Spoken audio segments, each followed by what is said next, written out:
RunDNA has an extensive range of running and walking footwear. They're trusted by podiatrists and physiotherapists. The RunDNA fitter's advice is second to none. Pop into RunDNA, 20 Manton Street, Hindmarsh, or 391 Fullarton Road, Fullarton. They're open 7 days, plenty of off-street parking. If you walk or run, you need to run DNA.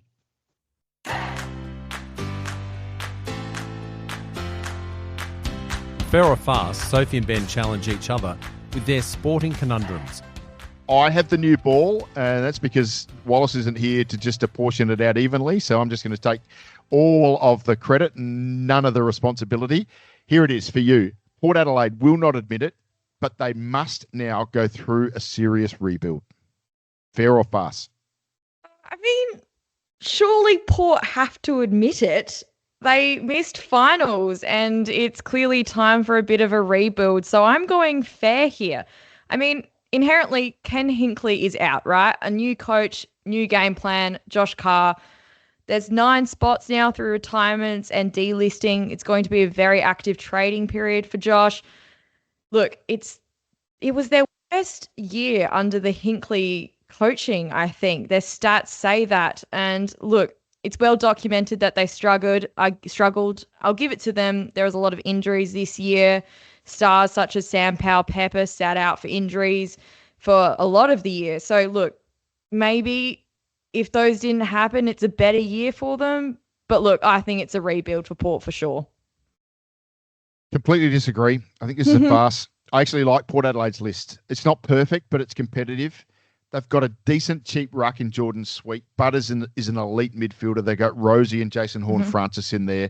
Georgiadis and Jack Lukosius up forward. Alir down back is the key guy. They've got attacking defenders like Farrell, Jones, Burgoyne. Get everyone on the park.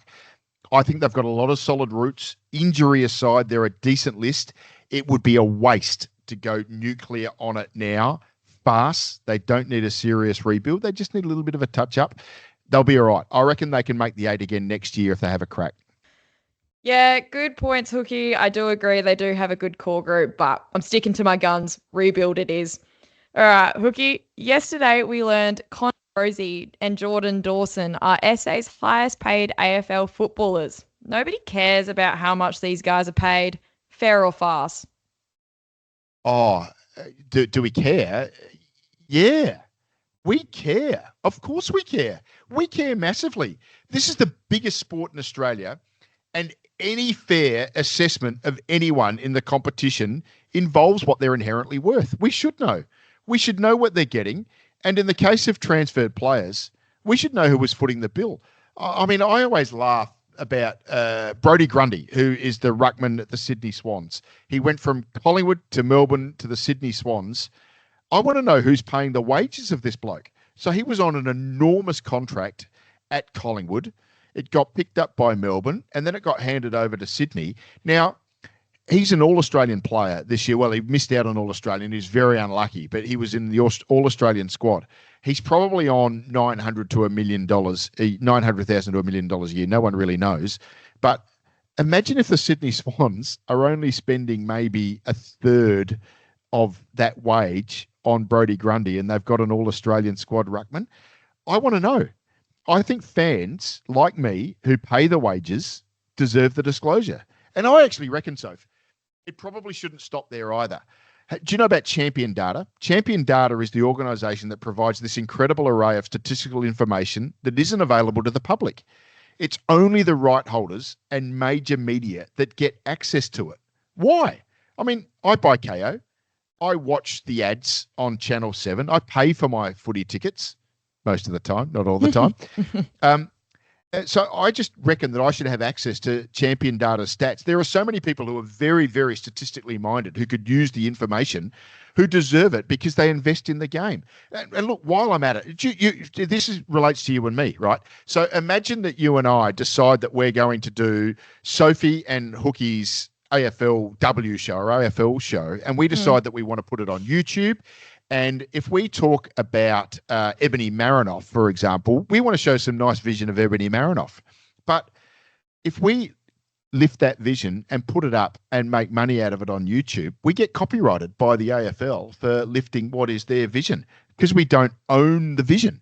I mean, actually, yes, we do. We pay for it every month. We get hold of it through our Foxtel subscription or whether we watch Channel 7. Now, as long as we don't make a profit out of resharing live matches, I don't understand why it doesn't hurt anyone. I mean, the NBA is a classic example of a sport that is a free-for-all. If you and I decided to do an NBA podcast tomorrow and we decided to show vision of the NBA, we're allowed to use it. No problem at all.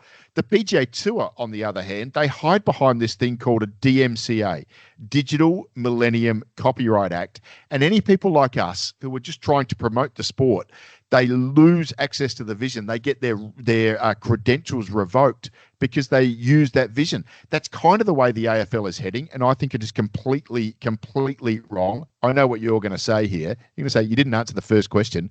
You just wanted to get something off your chest, and you're absolutely right. In fact, I forgot the question, but whatever it is, it's a farce.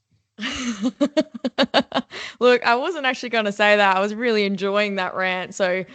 But you did. Yeah, you did go on a rant, and I was wondering how you're going to tie this one back in. But look, I can kind of see where you're going. I can definitely see where you're going. And look, I actually tend to agree with you. I actually do. I agree with you. I don't think knowing what they earn changes whether or not I want to watch them. It doesn't, create, if they're earning the big bucks, it doesn't create a desire for me to go out there and want to watch them. But what I do think is interesting is knowing what the club thinks that player is worth. And I think you can kind of tell where the club is leading that team and what path they kind of want to go down.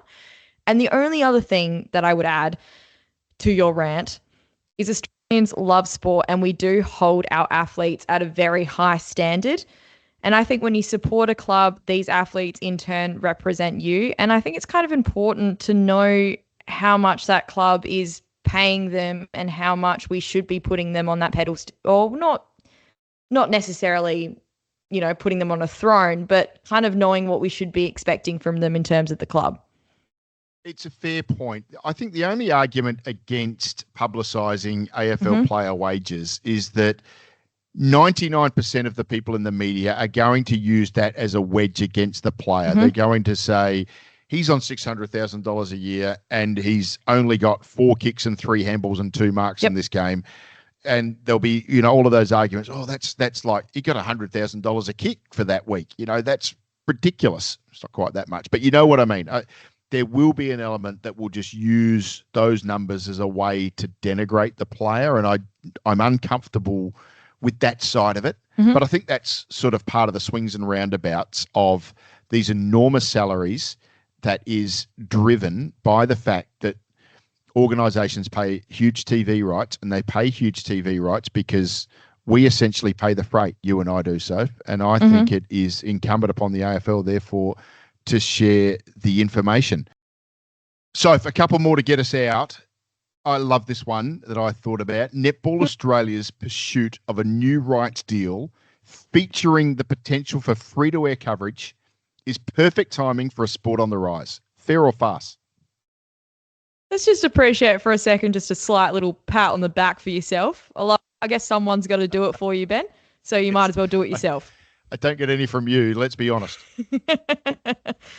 Well, yeah, you're right, Ben. It is actually, to be fair, it's an interesting question because early negotiations have started with Netball Australia.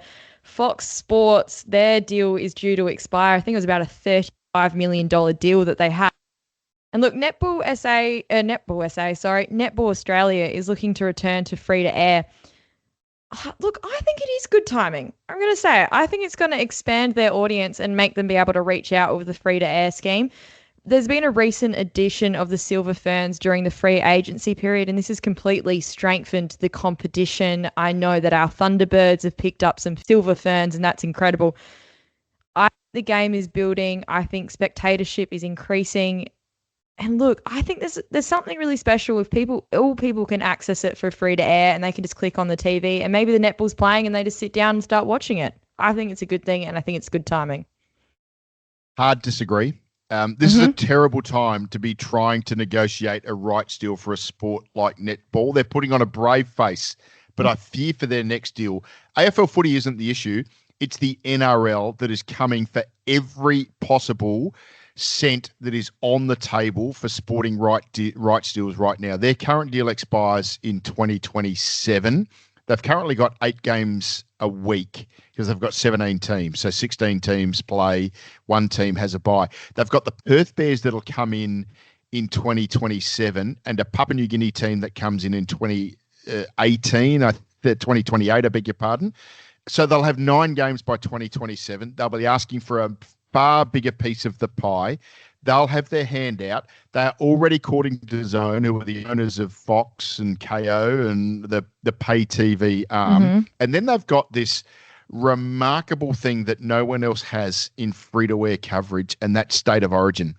And I can assure you that that will be a massive wedge in any part of new deal for the NRL. So I just ponder this question to you, Soph.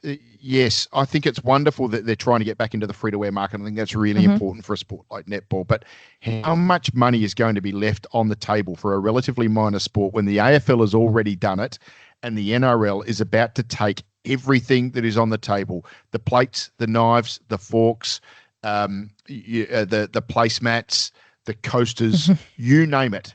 Those sports that are just hungry for everything are going to try and take everything off the table. And I'm worried about what's going to be left for netball. And therefore, I worry about, will their best athletes be heading for the footy codes that we've been seeing in the past 10 years? I think it's a terrible time for netball. I really worry for them. Yep, Hookie, very good argument. Well, let's go straight back to you. Adelaide's teenager, Indy Cotton, has turned his back on a career in elite basketball to sign a Category B rookie with the Crows. The AFL's destruction of other sports for its own gain is out of hand. Fair or farce?